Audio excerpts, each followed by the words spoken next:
Abra sua Bíblia em Atos dos Apóstolos, capítulo 14, a partir do versículo 1.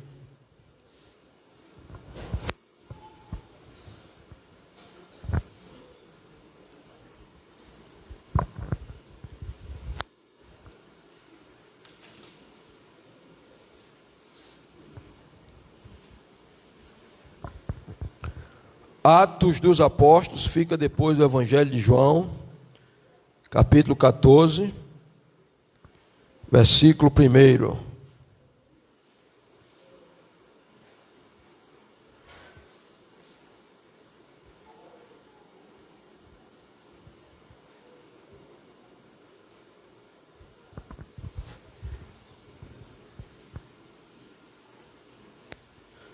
Amém? Todo mundo encontrou? Podemos ler a palavra do Eterno? E aconteceu que em Icônio entraram juntos na sinagoga dos judeus e falaram de tal modo que creu uma grande multidão, não só de judeus. Verso 2. Vamos começar aqui do versículo 1, que atrapalhou aqui. E aconteceu que em Icônio entraram juntos na sinagoga dos judeus e falaram de tal modo que creu uma grande multidão, não só de judeus, mas também de gregos. Mas os judeus incrédulos incitaram e irritaram contra os irmãos os ânimos dos gentios. Detiveram-se, pois, muito tempo falando ousadamente acerca do Senhor, o qual dava testemunho à palavra da sua graça, permitindo que por suas mãos se fizessem sinais e prodígios. Dividiu-se a multidão da cidade, uns eram pelos judeus e outros pelos apóstolos. E havendo um motim, tanto dos judeus como dos gentios, com os seus principais, para os insultarem e apedrejarem. Sabendo eles, fugiram para Listra e Derbe, cidades da Licaônia, e para a província circunvizinha, e ali pregaram o evangelho. Estava sentado em Listra certo varão, leso dos pés, coxo desde o seu nascimento, o qual nunca tinha andado. Este ouviu falar a Paulo, que fixando nele os olhos e vendo que tinha fé para ser curado, disse em voz alta: levanta-te direito sobre os teus pés. E ele saltou e andou. E as multidões, vendo o que Paulo fizera, levantaram a voz dizendo em língua licaônica: fizeram-se os deuses semelhantes aos homens e desceram até nós. E chamavam Júpiter a Barnabé e Mercúrio a Paulo, porque este era o que falava. E o sacerdote de Júpiter, cujo templo estava em frente da cidade, trazendo para a entrada da porta touros e grinaldas, queria com a multidão sacrificar-lhe. Ouvindo, porém, isto, os apóstolos Barnabé e Paulo rasgaram as suas vestes e saltaram para o meio da multidão, clamando e dizendo: varões, por que fazeis estas coisas? Nós também somos homens como vós, sujeitos às mesmas paixões. E vos anunciamos que vos convertais dessas vaidades ao Deus vivo, que fez o céu e a terra, o mar e tudo quanto há neles. O qual nos tempos passados deixou andar todos os povos em seus próprios caminhos. Contudo, não se deixou a si mesmo sem testemunha, beneficiando-vos lá do céu, dando-vos chuvas e tempos frutíferos, enchendo de mantimento e alegria o vosso coração. Dizendo isto, com dificuldade impediram que as multidões lhe sacrificassem. Sobrevieram, porém, um judeu de Antioquia e de Icônio, que, tendo convencido a multidão, apedrejaram a Paulo e o arrastaram para fora da cidade, cuidando que estava morto. Mas, rodeando os discípulos, levantou-se e entrou na cidade, e no dia seguinte saiu com Barnabé para Derbe. Amém. Até o versículo 20. Nessa noite eu quero estudar com os irmãos o seguinte tema: resiliência. Diga 3 vezes, resiliência. 3 vezes. Você sabe o que é resiliência? Resiliência é a capacidade de enfrentar pressões.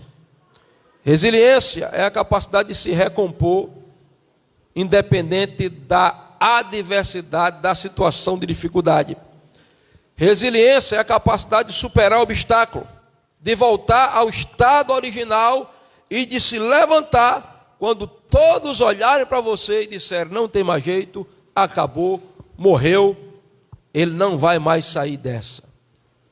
Hoje você vai aprender com o apóstolo Paulo que não importa o nível de ataque, de pressão, de dificuldade, de adversidade, de situação que você esteja vivendo, você ainda vai ficar de pé e vai cumprir o propósito. Amém? Essa é a primeira viagem missionária de Paulo.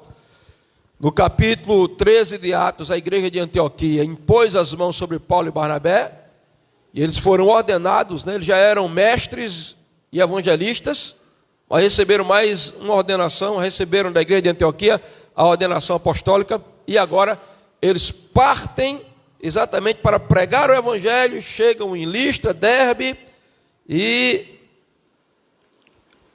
em Icônio, e lá eles vão pregar o evangelho.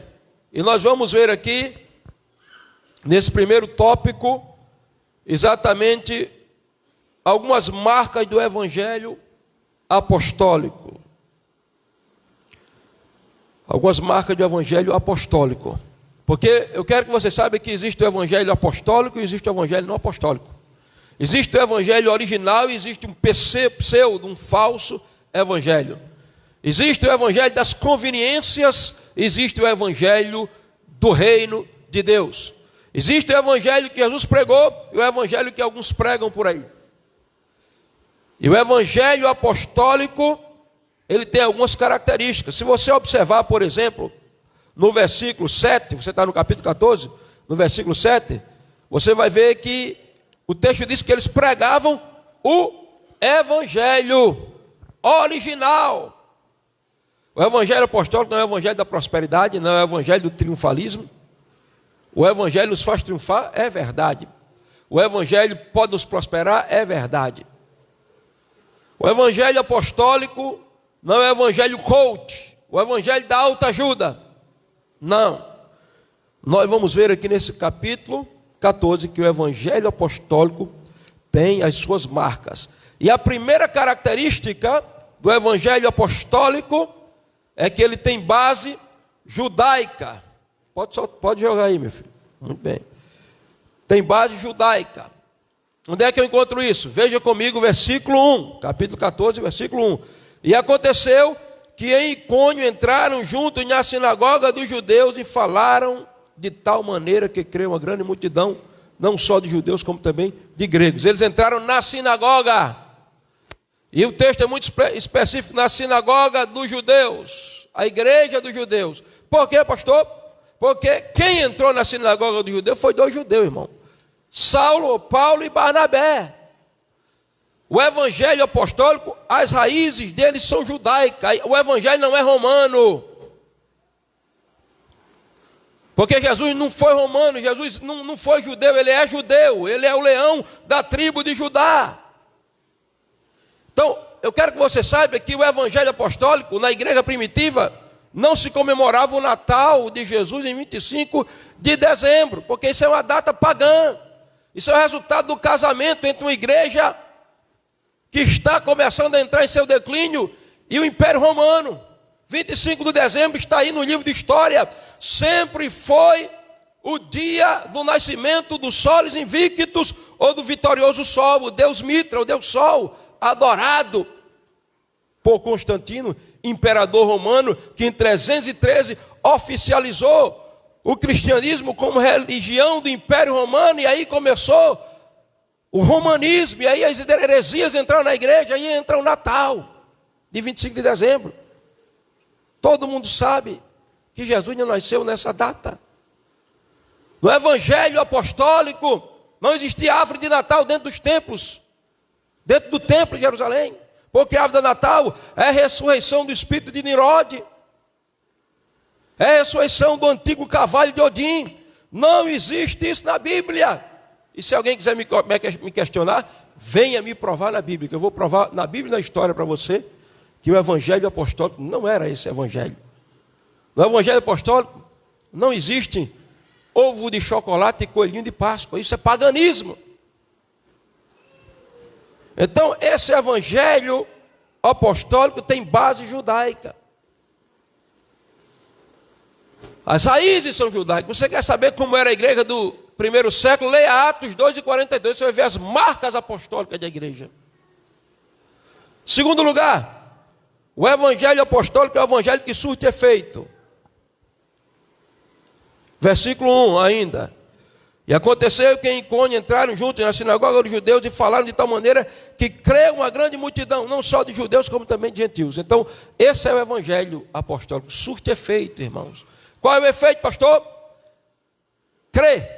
Resultado. Uma igreja que está sepultando os avós e batizando os netos, e que está preparando os pais para a velhice. O que é isso, pastor? Uma igreja de uma família só. Nunca há novidade, nunca há conversão, não cresce. Há 40 anos, são 40 membros. É porque não se está pregando o evangelho apostólico, porque o evangelho apostólico surte efeito. O texto diz: creu uma grande multidão, não só de judeus, mas também de gregos. Se a igreja não crescer, ela está com problema, ela está atrofiada, a sua saúde espiritual está comprometida.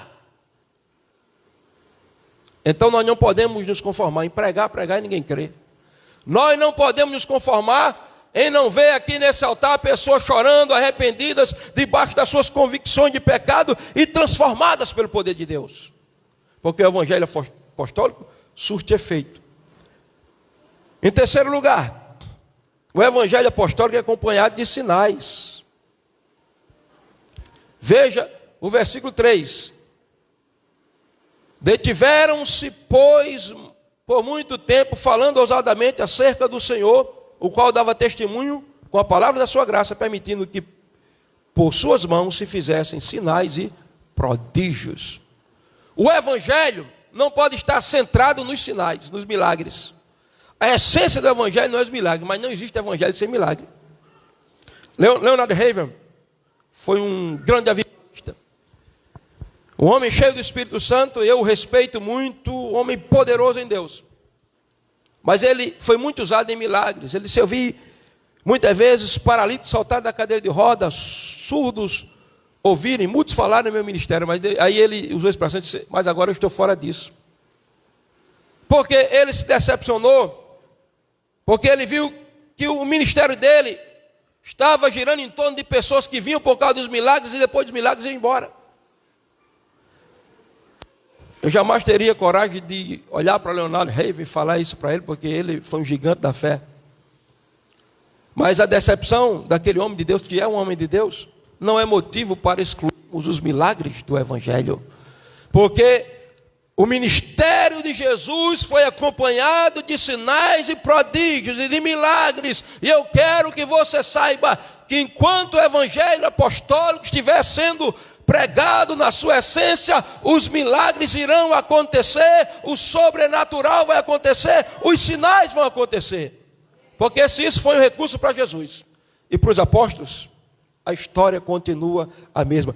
Isso é recurso para todos nós. A Bíblia diz que os sinais confirmavam a palavra da graça, irmão, porque graça é presente de Deus imerecido, e a graça de Deus não nos salva somente do poder do pecado e da condenação do pecado, mas nos salva dos efeitos do pecado no nosso corpo, porque a doença é uma colheita da semeadura chamada pecado, e o evangelho de Deus tem poder para tocar os corpos e trazer saúde. Uma semana atrás, eu estava no meu trabalho, uma moça entrou assim, que estava assinando a folha de ponta, ela entrou e disse: pastor, eu queria pedir que o senhor orasse por minha cunhada. ela vai fazer uma cirurgia, a situação está complicada. Eu nem sabia qual era a situação. Disse, tudo bem, me dê o seu contato aí que eu gravo um áudio e você envia para ela. Ela me deu o contato, eu gravei o áudio, Senhor, e no corredor do local da prefeitura, entre o banheiro masculino e feminino, no corredor, quando eu vou orar, eu saio da minha sala, pego baixinho, discretamente, para ninguém dizer, o pastor está ficando doido aí, orando aí sozinho. E eu disse, Senhor, eu aplico o sangue vertido das costas feridas de Jesus sobre essa mulher, declaro que a cirurgia será uma bênção, que o Senhor está no controle de tudo, e eu orei. Semana passada, acho que quinta ou sexta-feira, ele disse, pastor, a situação da minha cunhada era complicada, ela estava com um tumor que começou no útero, os ovários, subiu e estava tomando conta do pulmão dela. Mas eu quero dizer para o senhor que ela foi fazer a cirurgia e o médico ficou surpreendido, porque quando o médico olhou, que fez o outro exame, não tinha mais nada nos pulmões dela, e o médico ficou assim e disse, não entendi o que aconteceu. Eu disse, pastor, muito obrigado pela oração. Eu disse, Deus seja louvado. Sabe por quê? O evangelho apostólico é aquele que é acompanhado por sinais, prodígios e milagres, a efeito sarador no poder do evangelho. Dê um aplauso a Jesus.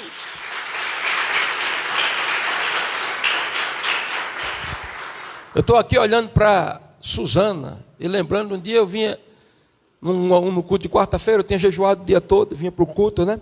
E eu ia descendo e vi Suzana desse jeito assim, ó. E ela chegou no culto assim, e Suzana gosta de dançar, de pular. Eu não sabia, tinha sido um acidente que ela tinha sofrido. E nós oramos antes, Suzana, cadê a dor? Na hora do culto. Ela, não está mais não, pastor. Suzana andou direito. Nunca mais eu vi Suzana arrastando a perna, porque o evangelho apostólico é seguido de sinais. Amém? Agora, a quarta marca do evangelho apostólico é que ele sofre oposição. Veja comigo versículos 2, 4 e 5. Versículo 2. Mas judeus incrédulos incitaram e irritaram contra os irmãos o ânimo dos gentios. Versículo 4. Dividiu-se a multidão da cidade, uns eram pelos judeus e outros pelos apóstolos. Verso 5. E havendo motim, tanto dos judeus como dos gentios, com os seus principais para insultarem e apedrejarem os apóstolos. Irmãos, deixa eu dizer uma coisa para você. Se você dizer, pastor, olha, na minha igreja não existe problema nenhum. Nós somos aplaudidos por todos. Lá na minha igreja existe tudo é sempre mil maravilhas. Não existe obstáculo, não existe oposição. Deixa eu dizer, a tua igreja não está fazendo nada, a tua igreja não está orando como se devia orar, a tua igreja não está evangelizando como se devia evangelizar, a tua igreja não está se levantando contra o mundo. Sabe por quê? Se os soldados, os policiais ficarem bem à vontade no quartel, dormindo o dia todo e a noite toda, os bandidos estão fazendo baderna e eles não vão contra-atacar.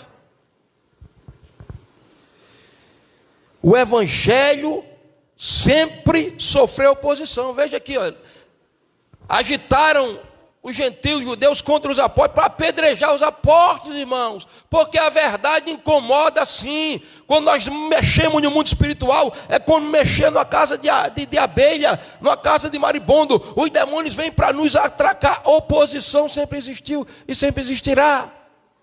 Mas nós não vamos temer a oposição, irmãos. Não vamos temer os contra-ataques. Quando você começa a orar, o inferno começa a levantar. Vamos deter a oração. Quando você começa a jejuar e evangelizar, o demônio começa a se levantar para contra-atacar, mas ele se levanta para cair. Porque mesmo sofrendo oposição, nós vamos continuar. Pode levantar calúnia, pode levantar acusações inverídicas, pode levantar o que se levantar, nós vamos permanecer firmes. A oposição é um sinal que nós estamos trabalhando. Nós estamos mexendo na casa de maribondo, eles vão tentar nos atacar, mas nós estamos protegidos pelo sangue de Jesus. Amém? Então, o evangelho apostólico sofre oposição. Veja, os versículos diz aqui, ó. havendo motim tanto dos judeus como dos gentios com os seus principais para insultarem e apedrejarem os apóstolos. Se nós estamos sendo sempre aplaudidos, tem alguma coisa errada. John Wesley pregava o evangelho verdadeiro, não o evangelho das conveniências. Ele confrontava o pecado. Quando você vê ele se levantando contra a igreja, contra o pastor, porque ele está pregando que a ideologia de gênero vem do inferno, porque ele está pregando que essa história de relativismo moral é diabólico, que ele está pregando que o aborto é assassinato no ventre, que ele está pregando a verdade e confrontando o pecado. Então o inferno vai se levantar contra ele, como se levantou contra os apóstolos. John Wesley pregava o evangelho verdadeiro, pregava contra a escravatura na Inglaterra, pregava contra o pecado, contra o abuso dos senhores, contra os escravos. Sabe? E por isso ele foi apedrejado, ele foi perseguido, ele tinha que fugir de cidade em cidade.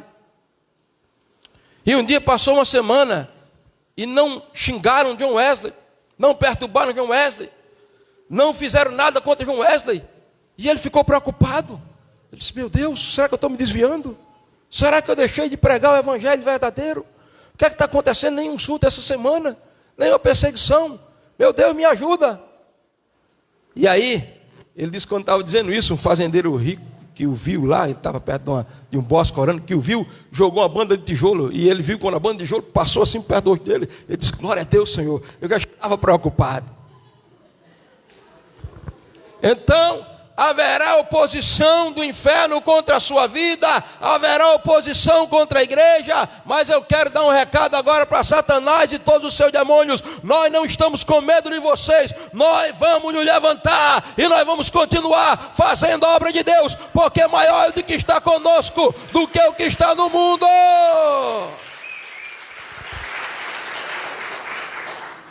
Agora, vamos ver aqui do segundo tópico.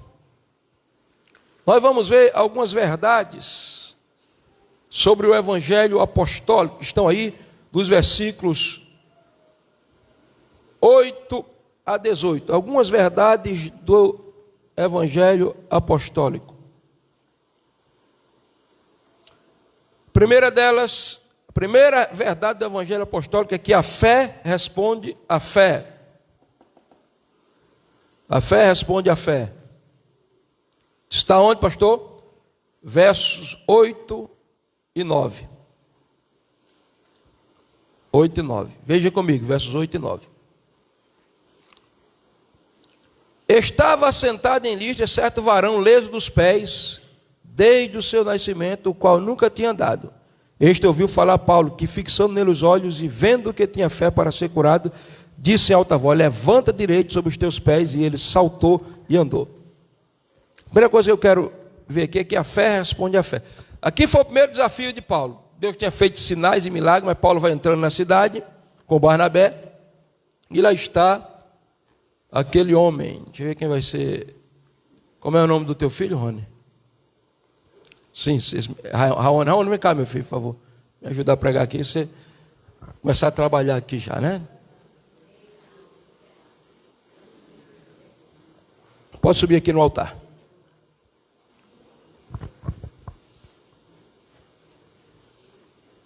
Fique sentado aí, aqui. Deixa eu tirar esse microfone daqui. Fique sentado olhando para mim. Não se preocupe, não quebra nada, é tudo de ferro. Vamos tirar esse negócio daqui, ó. Vou dar aqui uma ideia para vocês. Vocês compram aquele adaptador que você bota no celular. Você bota aqui, você fica vendo a letra já no celular, digitado, fica cantando, fica, né, esse negócio aqui é muito deselegante, e acontece um acidente muito feio. Senta aí, Raoni, por favor. Oi? Eu não, vamos ofertar, vamos abençoar o reino de Deus. Tem tanta coisa para pagar já na igreja. Eu quem tem que comprar? Por quê? Fique sentado aí, Raoni. Veja só, Paulo e Barnabé vão entrando na cidade, e lá está um homem sentado. Tira a sandália, por favor. O homem era leso dos pés, não é que os pés eram doidos, não, era lelé, não existe leso dos pés quer dizer que ele tinha ele tinha uma paralisia nos pés, que ele nunca tinha mexido os pés, né? Nem só andar, ele nunca tinha mexido os pés, não existia mobilidade nenhuma naquele homem. Porque esse homem é um tipo do homem caído. O homem caído, ele é incapaz, se a graça de Deus não tocá-lo, mesmo ele tendo que dar liberdade à graça, mas ele é capaz de andar na presença de Deus. Os pés espirituais do ser humano foram atrofiados, ele perdeu a capacidade de correr a carreira da fé. Essa é a situação do homem em pecado. Mas a Bíblia diz que Paulo, olhando para aquele homem, Paulo olhou dentro dos olhos do homem, olho no olho, e olhando para os olhos daquele homem, diz a Bíblia que Paulo viu que ele tinha fé para ser curado. Então Paulo tinha fé, mas o homem precisava ter fé para ser curado. Então a fé de Paulo tinha que responder à fé do homem, porque a fé responde à fé. Eu vejo aí alguém pregando e dizendo: se não for pela sua fé, é pela minha, você vai ser curado. Eu digo: meu Deus, tem mais fé do que Paulo. A Bíblia diz que Paulo vendo que tinha fé para ser curado. Aí Jesus chegou em Nazaré, e a Bíblia diz que Jesus queria fazer, porque quando não pode, é porque não pode, não é não querer. Eu posso querer, mas não poder. A Bíblia diz que Jesus não podia fazer milagres extraordinários. Agora, irmãos, Jesus, que dizia para o centurião: vai, seja feito conforme a tua fé, o teu criado foi curado. E o centurião chegava: meu criado estava morrendo, mas foi curado. Jesus, que entrou na casa de Jairo, e todo mundo rindo, porque Jesus disse que a menina estava dormindo, usando a linguagem figurada. Jesus disse: menina, levanta-te. A menina ressuscitou. Jesus, que Lázaro com 4 dias em estado de decomposição, em estado de putrefação, Jesus gritou: Lázaro, vem para fora, e Lázaro ressuscitou. É o Jesus que chega em Nazaré e fica procurando fé no povo, e ninguém tem fé. A Bíblia diz que ninguém cria nele, não valorizava. É daí que vem o adágio: santo de casa não faz milagre. Esse adágio vem daí, porque diz que eles subestimavam Jesus, porque Jesus era terra, e o próprio Jesus disse: um profeta não é desonrado a não ser entre os seus. E a Bíblia diz que Jesus usou o último recurso, irmão, para ver se levantava a fé de alguém. Foi impor as mãos e curou pouquíssimos enfermos, ou seja, uma dor de cabeça, uma dor de dente, uma febrezinha de 38 graus. Foi isso que Jesus fez. E a Bíblia diz que Jesus saiu de Nazaré, dizendo: eu nunca vi tanta incredulidade. Ele saiu admirado da incredulidade do povo. Aí vem você pregar na televisão e dizer: não, se não for pela sua fé, é pela minha. Eu digo: se você não tiver fé, a minha fé não fará nada, porque foi Jesus quem disse ao filho do menino, ao pai do menino que estava endemoniado: tudo é possível ao que crê. Se você crê. E o homem disse: Senhor, eu quero crer, eu creio, ajuda a minha fé. E quando houve fé, então aconteceu. Então Paulo olhou para o homem, e nos olhos do homem Paulo viu que ele tinha fé para ser curado, irmãos. Então o problema não é Deus resolver, o problema é você crer, porque Deus não ouve problema nem se move pelo problema. Deus ouve a fé e se move pela fé. Por isso alguns recebem e outros não. É uma questão de fé. Tudo quanto pedides, crede que já recebestes, e será assim convosco. Paulo olhou para aquele homem. O homem não mexia os pés, nunca tinha andado, mas Paulo viu que ele tinha fé para ser curado. E porque Paulo viu que ele tinha fé para ser curado, nós vamos ver aqui a outra verdade do evangelho apostólico, é que a fé é liberada pela palavra. Verso 10 diz assim: ó, e disse em alta voz: levanta-te direito sobre os teus pés. E ele saltou e andou.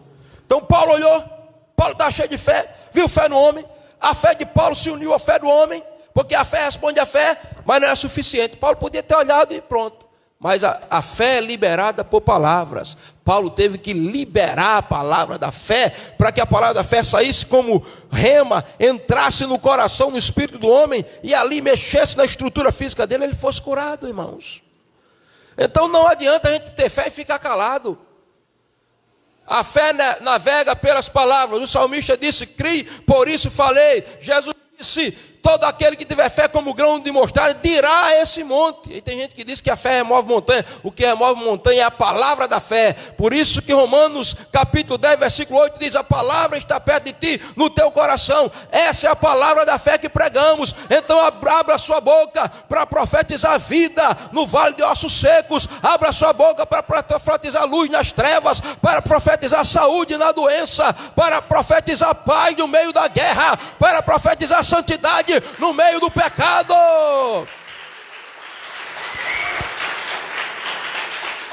Nós estamos no ano da boca, coração cheio de fé e boca cheia de palavras da verdade, porque a Bíblia diz que quando o coração transborda de palavras boas, a graça se extravasa dos nossos lábios. Então fala a linguagem da fé, meu. Acabe com essa linguagem de galinha de Angola, né, de Guiné. Estou fraco, pastor. Quer que tenha as coisas, pastor? Está tudo se acabando lá em casa, está tudo derrotado. Meu irmão, a linguagem do crente é diferente. Nós vamos falar o resultado, vamos falar o milagre, nós vamos falar a solução, nós vamos imitar a Deus que criou tudo pelo poder da palavra falada. Abra a tua boca e diga para o coxo se levantar. Libere a palavra da fé. Paulo olhou para o homem, viu que ele tinha fé para ser curado e disse: levanta-te direito sobre os teus pés. Ele disse que o homem deu um pulo. Salta aí, salta, deu um pulo e saiu andando. Vai para a tua casa. Agora não, daqui a pouco a tua fé te salvou. Aonde? Depois de pagar esse. E o que aqui? Ah, pastor, meu coração está cheio de fé e minha linguagem cheia de incredulidade. É por isso que um pastor fez uma campanha no sertão, estava uma seca terrível. E disse: irmão, nós vamos, aqui a situação está difícil, a gente vai orar, fazer uma campanha de 21 dias de oração para Deus mandar chuva. E quando o primeiro dia que eles foram para fazer a campanha, aí lá vinha uma velhinha, a velhinha entrou na igreja com guarda-chuva. Aí o pastor disse: minha irmã, pelo amor de Deus, o sol de rachar aqui, guarda-chuva. Pastor, a gente não veio orar? Eu conheço meu Deus, pastor. Não, minha irmã, mas pelo amor de Deus, a gente vai, é 21 dias de oração. Pastor, eu conheço meu Deus.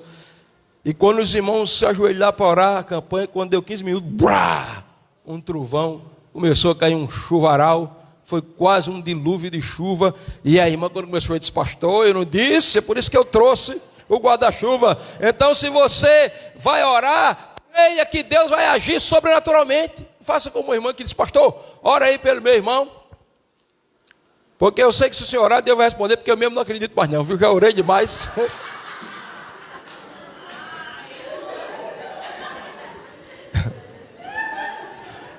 Nem como a outra que disse: eu estou nessa célula, mas não acredito que vai acontecer nada nela não. Use a linguagem da fé. Terceiro lugar, o evangelho apostólico é aquele que centraliza Deus. Onde é que está escrito isso, pastor? Você vai ver aqui, ó, dos versículos 14, que eu não vou ler, mas para não demorar, mas do versículo 14 ao 18. Quando o povo viu aquele milagre, o homem pulou, andou, todo mundo conhecia aquele homem. Aí disse: não, pelo amor de Deus, esses dois homens são dois deuses, são deuses da mitologia grega, e desceram aí, e aquele dali que fala, aquele é o deus Hermes, por isso que vem a hermenêutica, né? A interpretação, o deus da comunicação. Esse aqui é Júpiter. Pregaram lá 2 touros, e lá vem arrastando o touro, com as grinaldas de foram, vamos botar as grinaldas no pescoço dele, sacrificar esses touros aqui, e aí vamos adorar esses deuses aí, porque fazer isso só pode ser Deus. Quando aconteceu, Paulo disse: pelo amor de Deus, a Bíblia diz que Paulo e Barnabé pulou no meio dele, rasgou as roupas em desespero, disse: olha, nós somos gente de carne e osso, pelo amor de Deus, não fomos nós que fizemos isso não.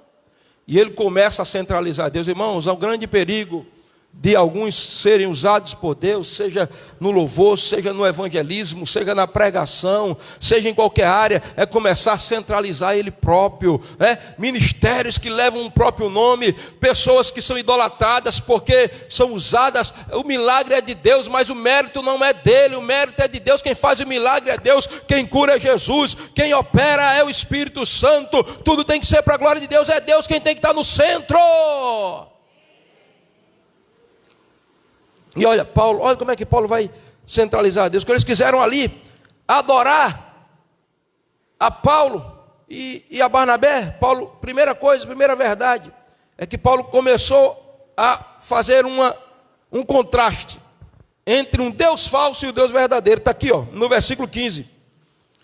E dizendo: varões, por que fazeis essas coisas? Nós também somos homens como vós, sujeitos a mesmas paixões. Olha, a gente é como vocês. Paulo está dizendo isso. A gente toma água, a gente come feijão, carne, a gente dorme, acorda, a gente vai no banheiro, a gente é sujeito, somos homens. E nós estamos anunciando aqui que você se converta dessas vaidades ao Deus vivo. Que vaidade? Os ídolos. Porque tem gente que não entende as coisas e fica pregando heresia por aí, dizendo que vaidade é usar brinco, vaidade é cortar a franja do cabelo, vaidade é não usar calça comprida. A palavra vaidade vem do hebraico vobel, quer dizer aquilo que é vago, aquilo que é sem sentido, aquilo que é oco, e sempre está ligado à idolatria, a imagens. Falei a Bíblia para aprender a pregar e falar a coisa certa. Paulo diz: nós vos queremos dizer que vocês precisam mudar, se converter das vaidades ao Deus vivo. Então a primeira coisa que Paulo faz para centralizar o evangelho em Deus é dizer que Deus é vivo, Deus não é morto. Então quando você for orar, não ore de maneira morta, porque você serve um Deus vivo, é um Deus que tem olhos e vê, tem ouvidos e ouve, tem boca e fala, tem pés e corre na sua direção, tem mãos e toca a sua vida. É um Deus vivo, é uma pessoa. Pelo amor de Deus. Tem gente que vai orar a Deus, parece que está orando por uma coisa. Amantíssimo, grandíssimo, Deus que está nas maiores excelsas alturas, inatingível. Pelo amor de Deus, meu irmão, faça como o irmão que eu fui orar no matutino, e ele orava de maneira assim tão íntima, né? Tão informal, que ele dizia assim: ele está pensando o quê, Jesus? Ele está pensando que está bem comigo. É claro que vai bem comigo, vai bem com a minha família, né, Senhor? Mas é muita intimidade. Porque Deus não é morto, Deus é vivo. Por isso a igreja tem que ser viva, por isso a pregação tem que ser viva, o louvor tem que ser vivo, a oração tem que ser viva, tem que haver dinamismo. Nós servimos a um Deus vivo.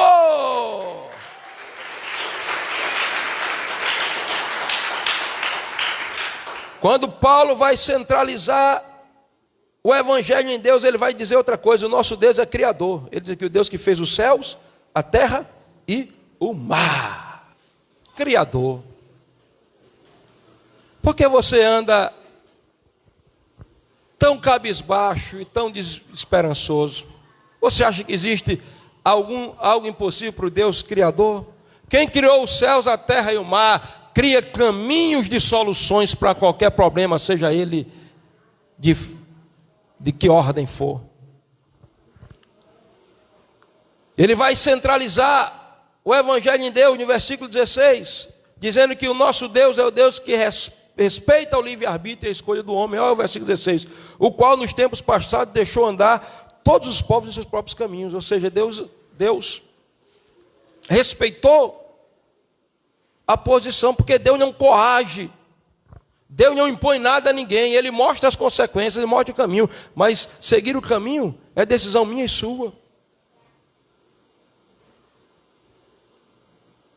Quando ele vai centralizar Deus como o centro do evangelho apostólico, Paulo vai mostrar o Deus misericordioso que se revela na criação. Verso 17: contudo não se deixou a si mesmo sem testemunho, beneficiando-se lá do céu, dando chuvas e tempos frutíferos, enchendo de mantimento e alegria o vosso coração. Ele está mostrando que Deus se revela na natureza. O Deus vivo, o Deus criador, o Deus que respeita a decisão minha e sua, é o Deus que não se deixou sem testemunha. A criação está testemunhando, a chuva está testemunhando. E agora, entrando para o último tópico para a gente finalizar. Nós vamos focar agora exatamente nesse terceiro tópico, na palavra que é tema da mensagem: resiliência. Capacidade de se recuperar, se recompor, de se levantar diante de qualquer adversidade, capacidade de suportar pressões e de superar obstáculos. Quando tudo isso acontece, a oposição é tão grande que Paulo, que era a figura-chave aqui desse texto da história, ele vai sofrer uma grande retaliação. Verso 19, diz assim: sobrevieram, porém, uns judeus de Antioquia e de Icônio, e tendo convencido a multidão, apedrejaram a Paulo e o arrastaram para fora da cidade, cuidando de que estava morto. A primeira coisa que acontece com Paulo aqui é que ele foi apedrejado. A oposição se levantou, os camaradas religiosos e gentios pegaram pedras e pá, pá, pá. Por quê? Qual era o erro de Paulo? Qual foi o crime de Paulo? O crime de Paulo foi pregar o evangelho. E o inferno estava dizendo: Paulo, você pode pregar em Jerusalém, mas aqui nessa cidade pagã o evangelho não entra. Então a oposição se levanta de novo. Veja que lá nos versículos primeiro, ele enfrentou a oposição. Tentaram apedrejar, deu de livramento, eles fugiram. Mas agora as pedradas vêm com violência. É assim que acontece. Mas pastor, hoje ninguém apedreja não. O Estado é laico. Vivemos em uma sociedade altamente democrática, onde as religiões são respeitadas, a gente pode pregar livremente. Não apedreja? Não estou falando de pedradas literais, mas as fofocas são pedradas. Os mexericos são pedradas contra ministérios. As calúnias são pedradas contra o ministério. Quantas vezes as pedradas estão vindo de todos os lados, e nós estamos cercados de pedradas, porque tem gente que ele não tem coragem de pegar a pedra e jogar literalmente, mas a língua ferina, calúnia, pedrada de todos os lados. E o que é que eu vou fazer, pastor? Nada. Não se defenda. O caluniador terá a amarga colheita da sua semeadura. A verdade sempre prevalecerá. Faltar poucos meses para me casar com a minha esposa, e se levantou uma oposição. Deus usou um pastor, deu uma palavra de conhecimento a ela. Vai se levantar uma oposição muito grande contra você, você vai ser incompreendido. Uma oposição se levantou, e um filho não sei de quem, de Deus é que não era, mas estava dentro da igreja.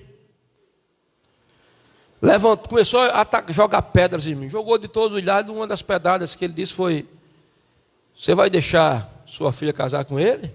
Dizendo para minha sogra. Você não sabe? Ele engravidou uma menina lá da igreja, e a menina praticou um aborto dele.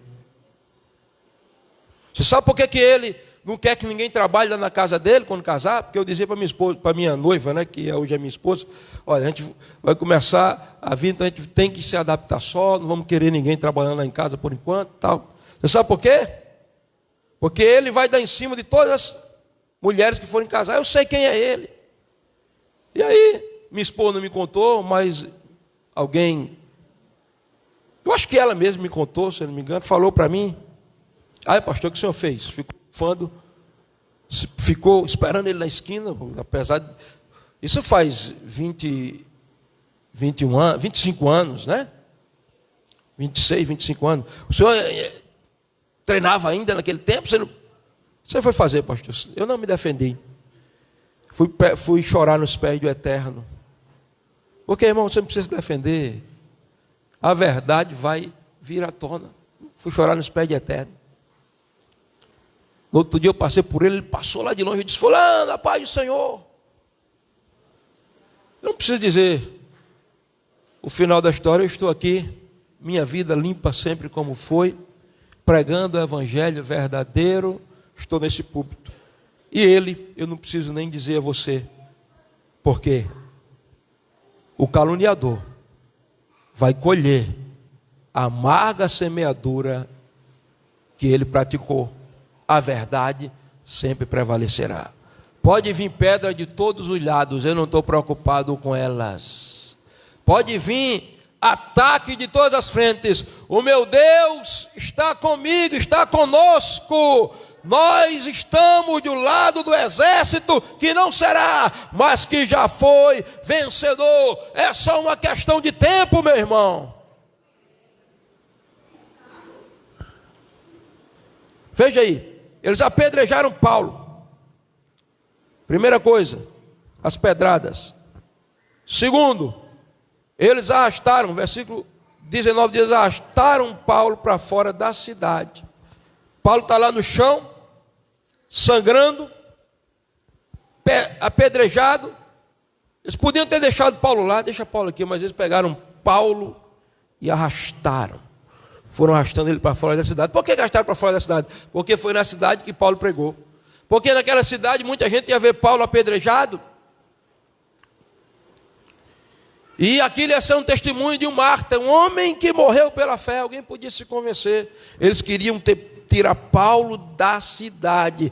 Esse é o objetivo de Satanás, arrastar você do propósito. A cidade é o propósito que Deus colocou você para pregar o evangelho, seja dançando, seja cantando, para pregar o evangelho, seja sendo um intercessor, seja sendo um líder de célula. Eles querem arrancar você do propósito. De qualquer maneira, eles querem tirar você da cidade. Mas eu quero te dizer, eles podem tentar arrastar você do propósito, mas se o propósito foi Deus que colocou, e você está no centro da vontade de Deus, você vai continuar. Portanto, não lhe deixe arrastar do propósito, não desista, continue firme.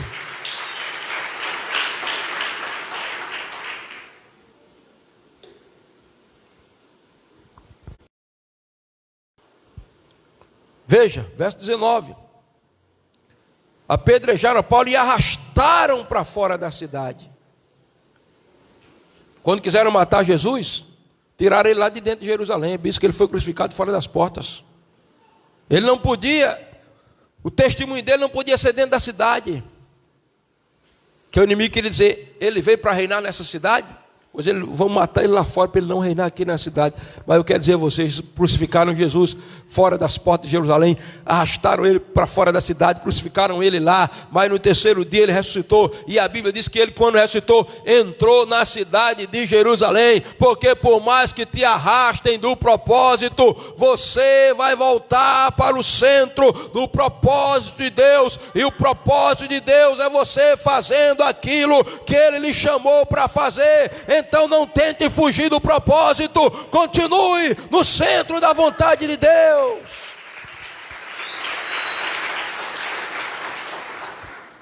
Arrastaram da cidade.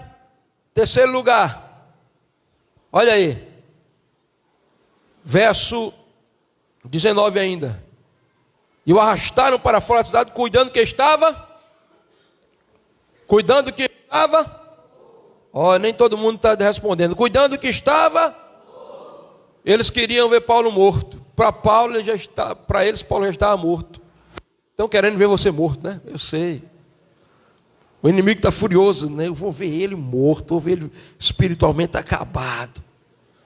Os invejosos, o inferno, quer ver você morto. Assim como eles queriam ver Jesus morto. Mas eu quero dizer para você, você não morrerá enquanto todo o propósito de Deus não se cumprir na sua vida. Estão querendo ver você morto espiritualmente, emocionalmente, ministerialmente, familiarmente, mas não vão ver não, sabe por quê? É a vida de Deus que está dentro de você. Para ver você morto, tem que arrancar essa vida de dentro de você, o zoe de Deus, a vida ressurreta de Cristo dentro de você, e não vão arrancar. Não abra mão do chamado, não abra mão da vida de Deus. Não deixe que os encantos desse mundo, não deixe que as ilusões efêmeras desse mundo arranquem a vida de Deus de dentro de você.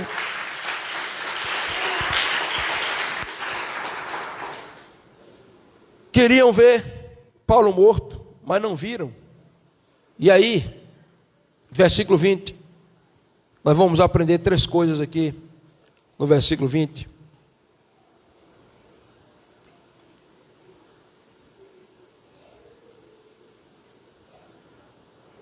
Antes de Paulo se levantar, uma coisa aconteceu. Veja o versículo 20. Mas rodeando os discípulos, levantou-se, entrou na cidade e no dia seguinte saiu com Barnabé.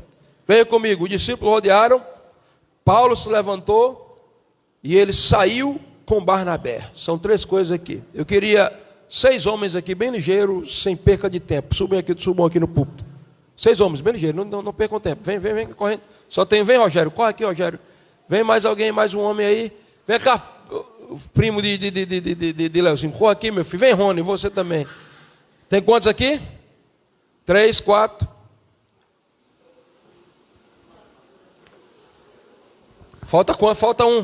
Vem, Rafael, vem você também. Depois. Não, fica aí, não pode não, você não pode ficar. Vem, André, rápido aqui, meu filho.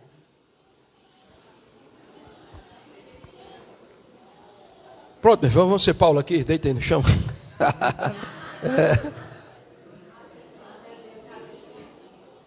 Olha aí, ó, Paulo estava lá no chão, apedrejado, e eles, e eles olhando assim, você está morto. É assim que o inimigo, está vendo? Essa é a posição que o inimigo quer te ver, caído, prostrado, zombado, você está morto. Mas eles não contavam com a coisa, cerquem ele aqui, de mãos dadas. Ele não contava com a coisa.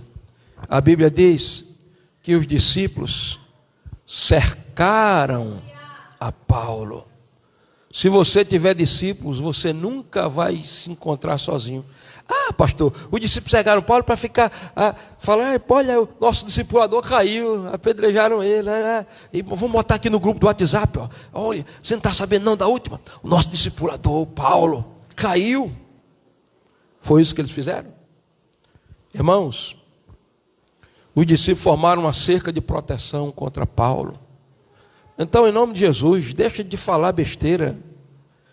Deixa de ficar nesses grupos de WhatsApp infernais, fazendo fofoca de tudo quanto se vê, se ouve. Cerca a tua liderança com intercessão, com oração. Cerca os teus discipuladores com jejum. Cerca de proteção, porque eles não estavam lá, queridos, eles não estavam lá, dizendo, vamos aplaudir aqui a queda do nosso discipulador. Não, a Bíblia não diz, mas eles estavam cercando, eu acho que eles estavam dizendo assim: meu Deus, levanta o apóstolo. Ele tem que cumprir o propósito. O Senhor chamou ele. Levanta teu filho. Haja, meu Deus. Faça o sobrenatural. Escute, quem tem discípulo tem amigo de verdade. Quem tem discípulo tem intercessor. Quem tem discípulo tem sucesso ministerial. Porque, queridos, olha, um dos maiores líderes da história da igreja chamava-se Moisés. Um dia, deixa eu ler aqui para vocês. Abra a tua Bíblia bem ligeirinho aí, a gente continua já. Estou terminando daqui a pouquinho. Em Deuteronômio.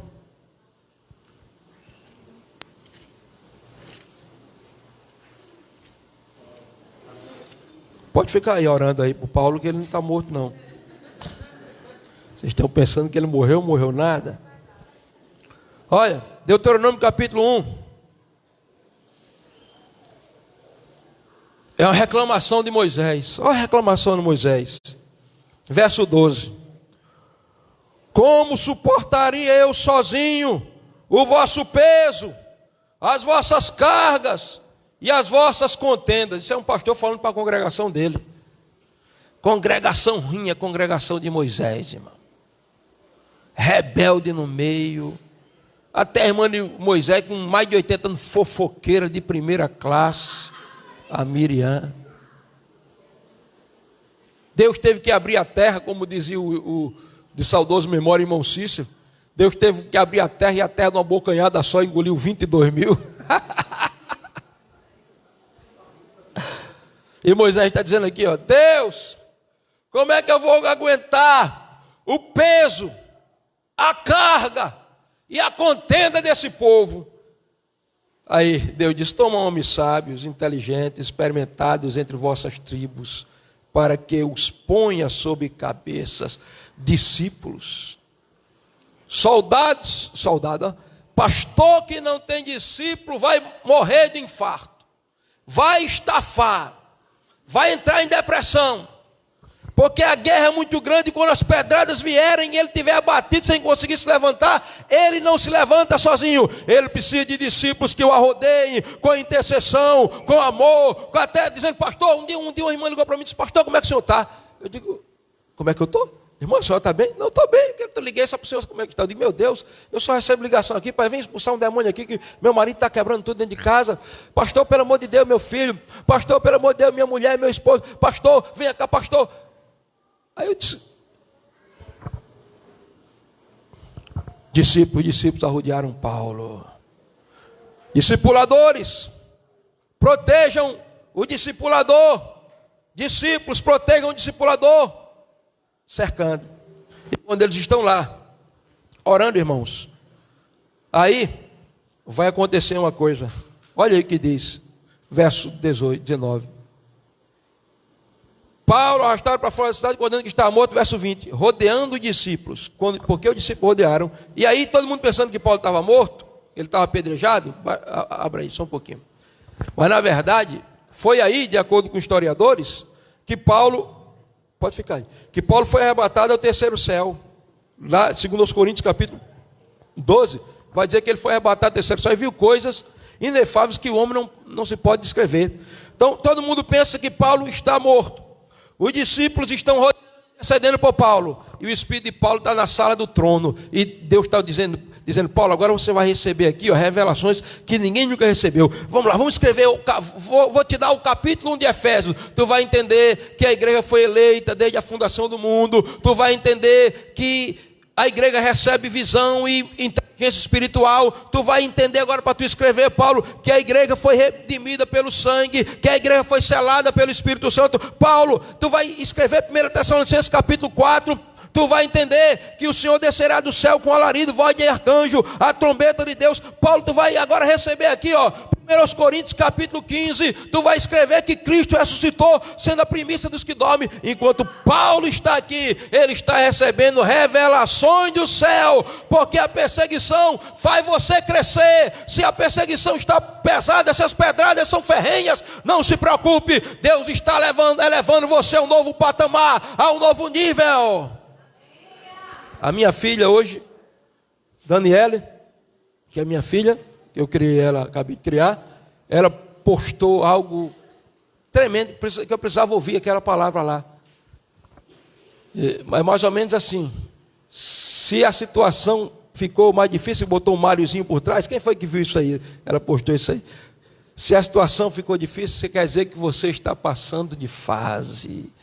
As tribulações não vão te matar. Tem que haver tribulação na vida do crente, irmão. Olha aqui o que diz no próprio capítulo 14,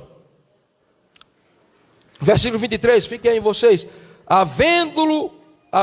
Havendo-lhes por comum consentimento, eleito anciãos e orando e jejuando. Verso 22, aliás. Confirmando o ânimo dos discípulos, exortou a permanecer na fé, porque por muitas tribulações nos importa entrar no reino de Deus. Então, Paulo está confortando os discípulos, animando, não se desanime, a tribulação está grande, mas não se preocupe, é por elas que nós vamos entrar no reino de Deus. E outra coisa que eu quero te dizer, é por elas que o reino de Deus vai entrar na nossa vida. Quanto mais guerra, mais luta, mais tribulação, mais do reino de Deus em nós estamos crescendo, nós estamos avançando, nós estamos amadurecendo. Você quer que o ouro brilhe? Então deixa o fogo queimar as escórias, para que o ouro fique resplandecente. Aplauda mais forte, se é para Jesus. Agora, quando os discípulos cercam Paulo, Deus desce do trono e diz: vai morrer não, meu filho. O espírito de Paulo volta para o corpo, e o próprio Deus é quem levanta Paulo. Sabe por quê? Ele está nervoso aqui, chega. Olha, Paulo já está suado. É o próprio Deus que levanta Paulo. Sabe por quê? Paulo foi resiliente. Ele estava lá no chão caído, o corpo praticamente morto. Mas deixa eu te dizer uma coisa: o corpo morto, mas a resistência. É como se Paulo estivesse dizendo: não, pode me derrubar aqui, eu não cumpri o propósito, eu vou me levantar. Eu quero dizer, você é resiliente, você tem capacidade de se levantar, de se erguer, de se levantar de novo, de levantar a cabeça de novo, de continuar de novo, de prosseguir de novo. Não acabou, ainda tem mais de Deus para a sua vida.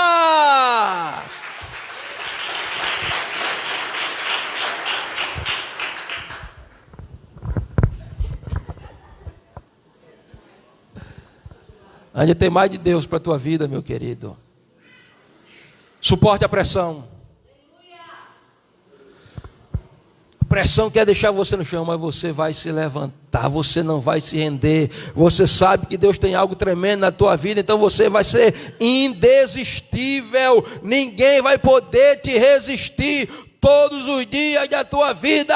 Assim como fui com Moisés, assim eu serei contigo, e tu farás herdar esse povo a promessa que foi dada a eles. Paulo se reergue, se levanta por causa do discípulo, volta para a cidade. O texto diz: entrou na cidade, e aí fica só você, pode descer todo mundo, fica vocês dois aqui. E aí sabe o que aconteceu? Abraça Paulo aqui. A Bíblia diz que Paulo e Barnabé, pode abraçar, Paulo e Barnabé foram pregar o evangelho novamente e impor mãos para levantar presbíteros em todas as cidades. Vai andando aí, Paulo e Barnabé. Sabe o que quer dizer Paulo? Paulo quer dizer pequeno. Paulo quer dizer pequeno, vai andando. É insignificante, mas agora Paulo e Barnabé. Barnabé quer dizer filho da consolação. Derrubaram você, apedrejaram você, queriam ver você morto, mas a surpresa foi grande, porque você se levantou, e agora não se levanta sozinho, se levanta com Barnabé, o filho da consolação, a consolação de Deus, o consolador de Deus. Você vai entrar na cidade, e agora com mais maturidade, com mais experiência, com o filho da consolação. Aplauda, aplauda, aplauda e glorifique, glorifique, exalte, exalte, adore, adore, celebre, celebre, louve, louve e engrandeça. Muito obrigado, e Deus abençoe vocês. Vamos ficar de pé.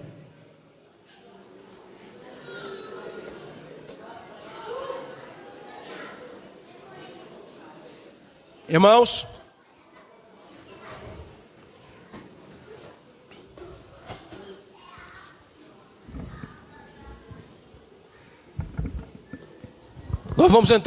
nós estamos entrando em novos níveis. A pressão tem sido grande, eu tenho sentido na minha pele, mas não estou com medo. Eu sei, Deus já me mostrou o que vai acontecer. A velha fumando aquele cachimbo do inferno, sei lá que é aquilo lá, olhou para mim, e enquanto as muralhas se levantavam, eu ultrapassava as paredes, aquela rede elétrica, batia nela, não me atingiu, não tinha choque. Ela olhou para mim, dizendo: onde está a igreja? E eu olhei para ela, dizendo: a igreja está de joelho. E ela me encarou mais uma vez e disse: onde está a igreja? Eu olhei dentro dos olhos dela e disse: a igreja está de joelho. Pela segunda vez o exército vinha levantando do mar, exército de demônios, e ela me perguntou: onde está a igreja? Eu disse: a igreja está de joelho. E o vento do Espírito Santo veio, pegou aquele demônio, aquela velha demoniada, com todos os demônios, jogou para o fundo do mar, porque nós estamos entrando em novos territórios.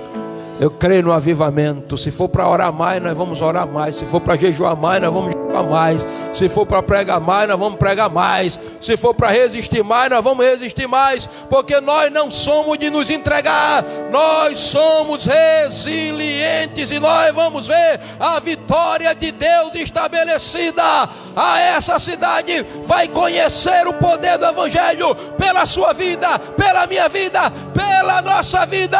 Nós vamos prosseguir e nós vamos ver o grande avivamento.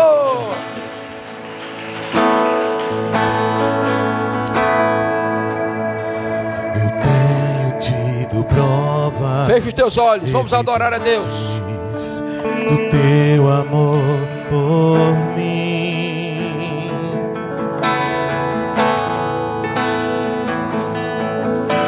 E as provas já são suficientes para ir até o fim.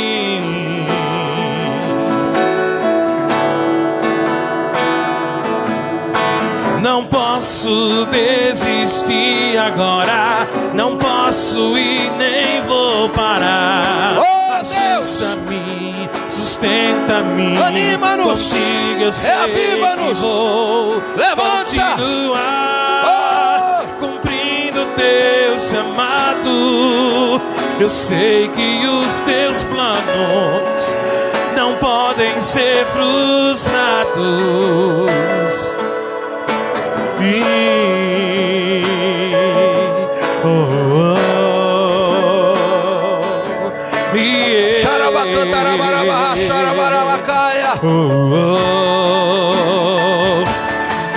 leva, ó Deus, me leva a ser como tu és, permanecendo aos teus pés. Me leva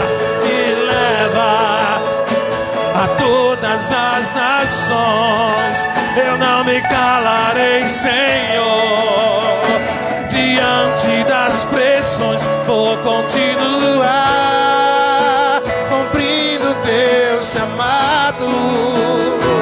Vou continuar fiel a ti até o fim. Vou continuar cumprindo teu chamado. Vou continuar fiel a ti até o fim. Eu tenho tido provas. Prega atenção aqui. Você diz assim: pastor, eu tenho sentido a resistência contra a minha vida. Eu tenho entrado assim, tenho sentido algum tipo de desânimo ministerialmente, lutas, guerras, mas eu quero um renovo de Deus. Ou eu não tenho sentido nada, mas eu estou querendo um renovo de Deus na minha vida. Se você quer um renovo de Deus, um novo ânimo de Deus, eu quero que você venha aqui à frente. Nós vamos orar. Venha rápido, você que quer um novo ânimo de Deus na sua vida, venha rápido aqui que nós vamos orar. Continua cantando. E se você pode se ajoelhando, quem puder, aqui no altar, nós vamos orar. Ah, porque você é resiliente. Ah, você tem enfrentado lutas, guerras, mas eu quero dizer que a vitória é sua. E hoje vai vir um novo ânimo de Deus na sua vida. Hoje vem uma unção nova de Deus. E até o fim.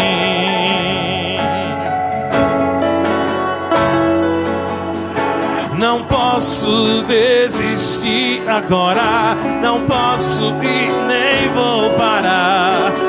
Oh Deus, traz novo ânimo, nova vida. Contigo eu sei que vou continuar cumprindo teu chamado. Sei que os teus planos não podem ser frustrados. Libera uma nova unção, libera uma nova unção, libera uma nova unção. Adore, adore, adore, adore.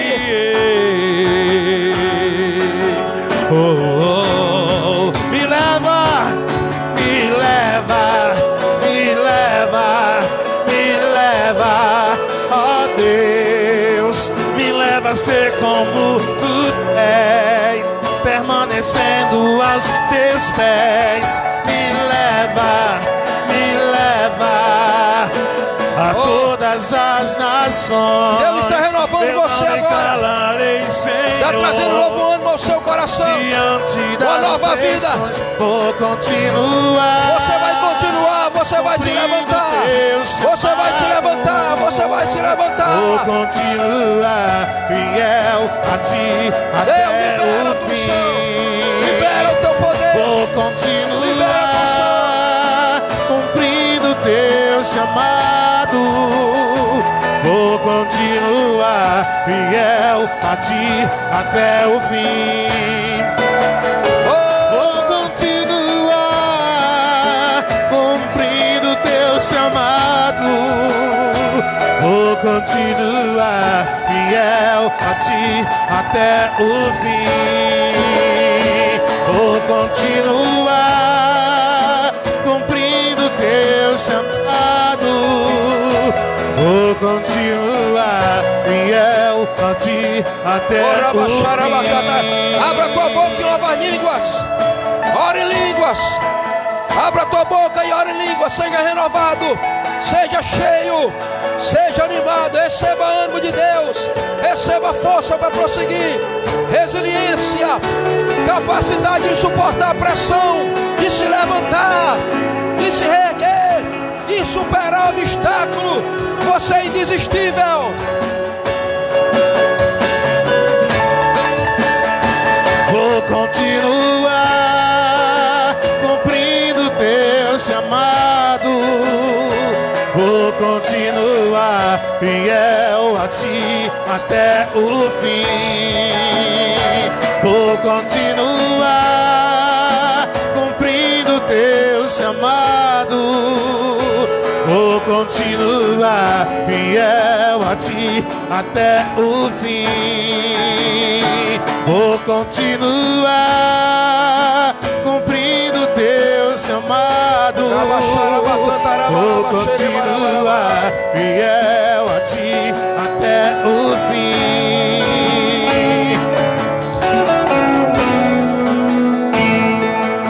Receba ânimo.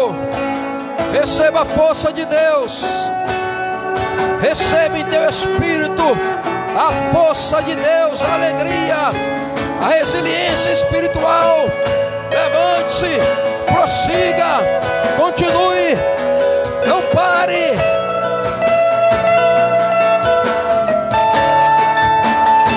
Vou continuar cumprindo teu chamado. Vou continuar fiel a ti até o fim. Vou continuar cumprindo teu chamado. Vou continuar fiel a ti até o fim.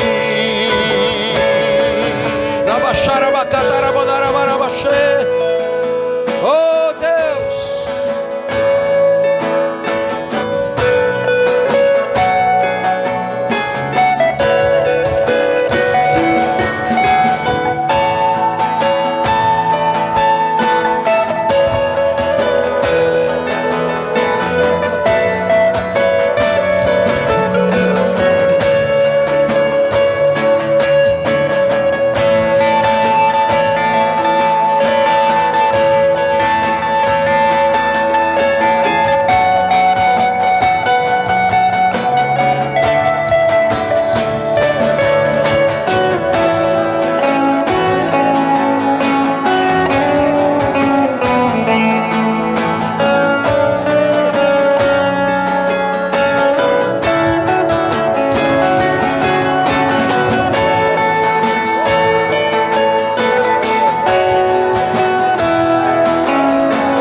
continuar fiel a ti até o fim. Vou continuar cumprindo teu chamado, vou continuar fiel a ti até o fim. Aleluia! Oh Deus, nós estamos aqui no altar, renovados, restaurados, avivados, levantados. Nós vamos suportar as pressões, nós vamos passar, nós vamos prosseguir, Senhor. Há um avivamento vindo, há um avivamento vindo.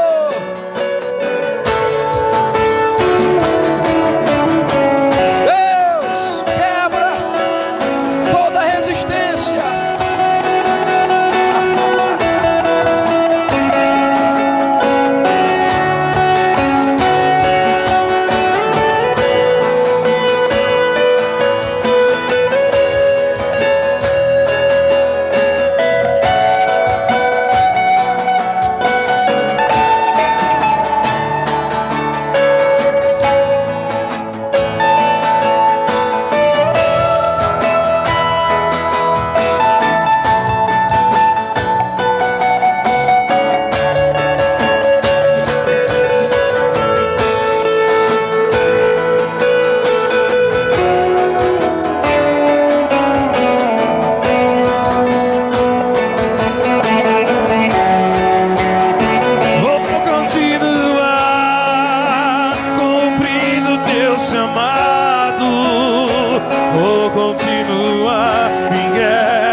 Continuar cumprindo teu chamado, vou continuar fiel a ti até o fim, até o fim. Se você puder, se levante, abrace ao seu lado e ore por ela. Se você é casado, pode abraçar seu esposo, se não, homem com homem, abraça essa pessoa, ore por ela. Ore, declara, libere, é o ânimo de Deus na vida dela, ore. Libere o ânimo de Deus.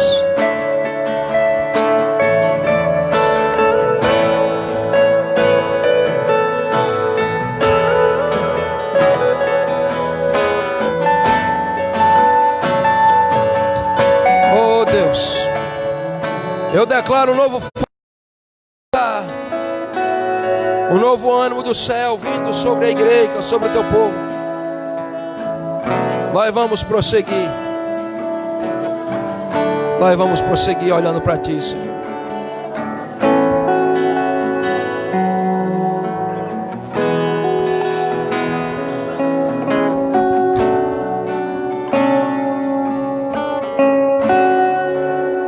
Amém. Tem alguém aqui essa noite que diz: pastor, hoje eu quero entregar a minha vida a Jesus, ou hoje eu estou voltando para os caminhos do Senhor. Cadê você? Levanta a mão, você que está voltando, ou você que quer entregar a sua vida a Jesus. Onde está você? Deixa eu te ver. Você dá só um sinal com a sua mão, e nós vamos orar pela sua vida. Tem alguém? Vou perguntar, vou baixar a minha mão e perguntar essa última vez, e não pergunto mais hoje. Se tem alguém, levanta a mão assim comigo, bem ligeiro, dizendo: pastor, sou eu. Hoje eu quero entregar minha vida a Jesus. Ou hoje eu quero voltar para os caminhos do Senhor. Tem alguém?